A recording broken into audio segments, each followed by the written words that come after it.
The seat was low, the roofline was close to her head. The door didn't open as wide as she had expected, and there was very little room between the edge of the seat and the glove box for her legs. She was trying to protect her surgical knee while lowering her body, turning her hips, clearing her foot, and avoiding the door frame at the same time. It just was not working. Why hadn't she practiced this before surgery?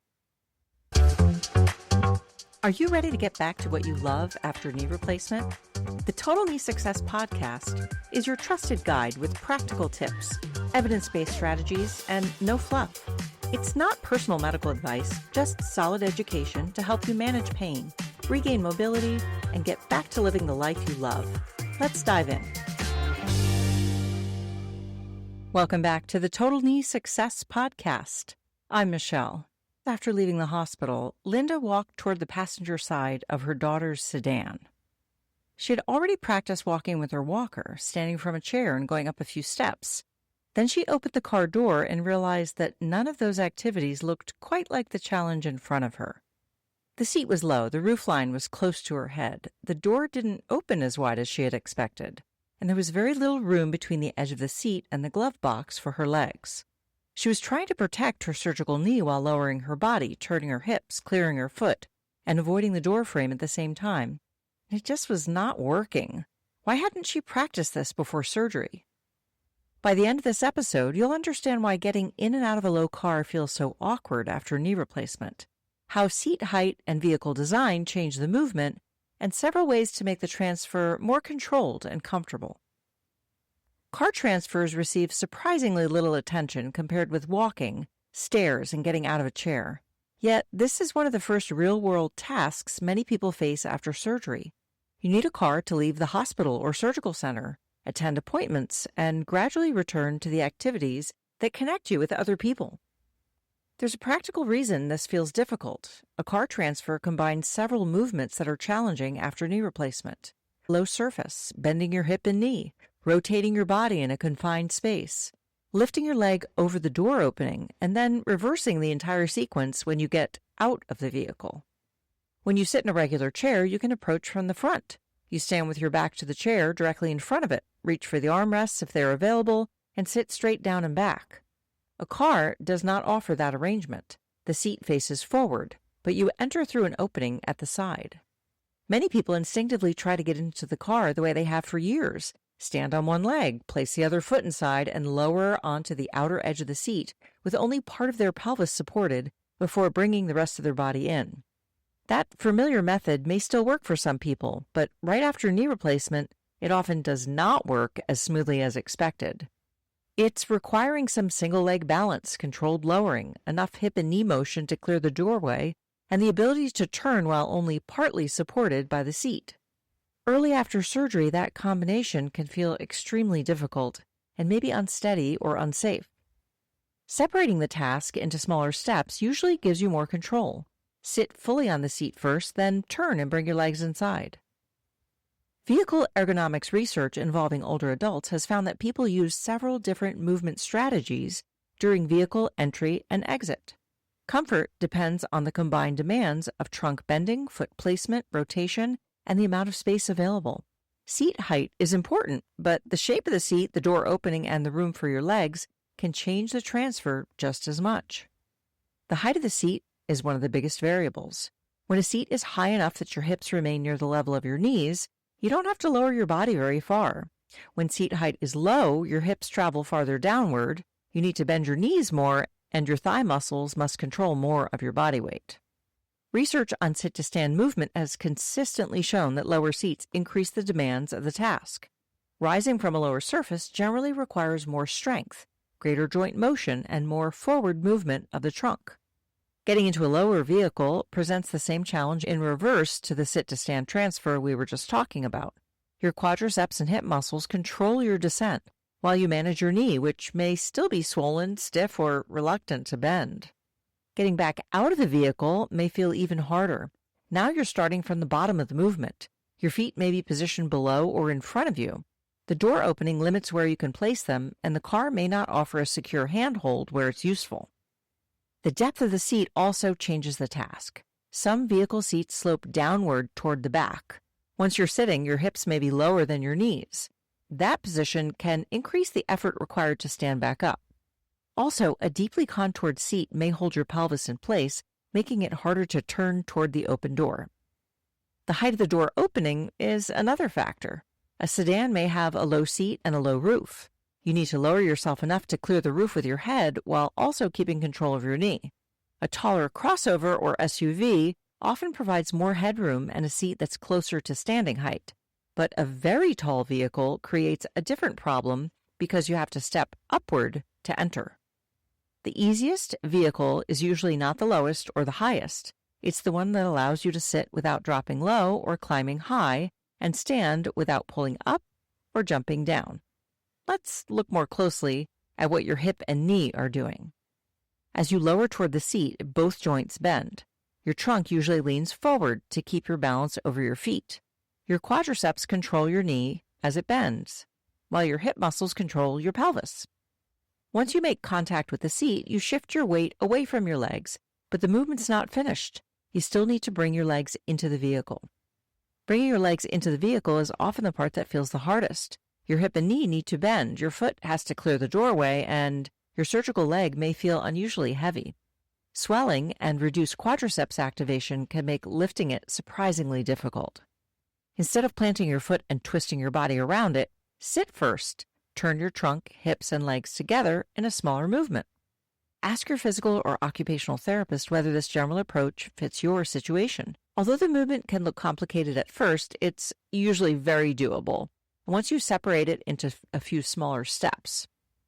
Start by sliding the passenger seat back to give yourself room and make sure the floor area and seatbelt are out of your way. Back up toward the open doorway until you feel the seat behind your legs, keeping your assistive device close until you're steady and using a stable surface for support. This can be challenging because the door can be in the way. Resist the urge to grab the door. You might start closing it on yourself, and that never ends well. As you lower yourself, keep your surgical leg slightly forward if deeper bending feels uncomfortable, and likely it will for your first car transfer. Lean forward from your hips and ease down with control. Once you're seated, slide your hips back as needed, then turn your hips and legs together in small controlled movements so your body faces forward. Avoid any twisting on a planted foot. Some people use their hands to guide their surgical leg. A leg lifter is another option when a therapist has suggested it. The loop is placed around the foot or lower leg so your hands can help guide your leg as you turn in or out of the vehicle. It should assist the movement rather than pull on your incision or force your knee to bend. A portable car assist handle is another optional tool. It fits into a compatible door latch receiver and provides an extra handhold while you lower to or rise from the seat. It needs to fit your vehicle securely and be used according to the manufacturer's instructions. I'll link examples of both a leg lifter and a car assist handle in the show notes so you can review them and discuss them with your therapist. There's not one perfect sequence for everyone. Some people bring their non-operated leg in first. Others move both legs together. The best approach is the one that lets you stay in control and avoid forcing your knee or twisting on a planted foot. Getting out of the car is essentially the same process in reverse. Before you start, make sure the seat is in a good position, the seatbelt is off, of course, and the door is fully open. Turn toward the doorway as you bring your legs out, then slide forward until your feet can reach the ground. Try to bring your feet back underneath you to help you stand, without pushing your knee into a position that doesn't feel right. Lean forward from your hips and use your legs and a stable handhold and come up in a controlled fashion. A common issue is starting to stand before you've turned enough toward the door, and that can leave your feet pointing forward while your body is still trying to rise, which creates a twist and makes things harder. Another is having your feet too far out in front of you, which reduces your leverage. Small adjustments can make a noticeable difference. You may hear this described as a sit-first transfer. Sit on the seat while you're facing out of the vehicle, then turn your body to bring the legs inside, and then reverse it on the way out. The sit-first approach can be useful early on. It separates standing, lowering, turning, and moving your legs instead of asking you to manage them all at once and risk twisting on a very sore leg. The type of vehicle can make a difference, but it's not always as simple as saying one category is easier than another. Rather than relying on the vehicle label, look at the actual transfer. Can you sit without dropping down too low? Can you clear the roof without excessive bending? Place both feet on the ground when you exit and find a secure place for your hands? Those details are more useful than whether the vehicle is called a sedan, crossover, SUV, or minivan. Driving is a separate decision from riding as a passenger. Being able to get in the driver's seat doesn't mean you're ready to drive. Safe driving depends on surgical clearance, reaction time, medication use, and the ability to perform an emergency stop with adequate strength and control. So check with your surgeon on when you're cleared to drive. It's useful to practice the parts of a car transfer outside the car. You might begin with a firm chair that's slightly higher than your vehicle seat. Practicing backing up to the chair, lowering with control, and keeping one leg slightly forward if needed. From there, you can rehearse moving your legs sideways while seated so the turning motion becomes more familiar. As that becomes easier, you can progress to a lower chair that more closely matches your vehicle, and then practice the full transfer in the actual car with supervision or assistance as appropriate. You can also practice the car transfer before you have your surgery. Find out which car you're going to be going home in, and then practice on the passenger side before the surgery happens. One study of older adults entering and exiting passenger vehicles found that only a small number of underlying movement patterns described the strategies people used across different cars. That supports something we see regularly. There's no single perfect movement for everyone. The most useful transfer is the one that lets you control the lowering and rising portions, use the available space, and avoid unnecessary twisting. If the transfer repeatedly causes sharp pain, feels unstable, or requires someone to pull you from the vehicle, stop practicing it on your own and ask your physical or occupational therapist to assess the task. One awkward attempt doesn't necessarily mean something's wrong. It may simply mean the setup, technique, or level of assistance needs a little adjustment. Functional progress after knee replacement doesn't occur at the same speed for every activity. Research shows that self-reported function often improves substantially during the first 3 to 6 months, while more demanding tasks may continue to change over a longer period. A car transfer can remain awkward after ordinary walking has become comfortable because it requires a deeper and more complex combination of movements. If you'd like more practical education for the stage of knee replacement you're in, join the free Total Knee Success Insider through the link in the show notes. It's designed to help you understand where you are in the process and what may be useful to discuss with your healthcare team. Okay, let's wrap this up. Getting into and out of a low car is difficult because the transfer is requiring you to bend farther and lower and turn within a small space and lift your leg through a side opening. Moving the seat back, sitting before bringing your legs inside, turning in smaller steps, and choosing a vehicle with a useful seat height can make the task much more manageable. The car itself is part of the equation. A sedan may be too low. A large SUV may be quite high. A crossover minivan or another vehicle with a seat near hip height may provide an easier middle ground. Test the actual transfer rather than judging only by the type of vehicle. In episode 96, we'll talk about getting down on the floor and back up again. We'll look at why floor transfers are valuable for gardening, exercise, time with grandchildren, and getting up after a fall, along with a few methods that can be adapted to different levels of strength and flexibility.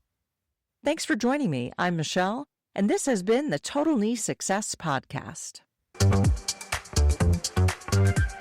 This podcast is for educational purposes only. Discover more at TotalKneeSuccess.com, and be sure to subscribe and share because every step forward takes you closer to living the life you love.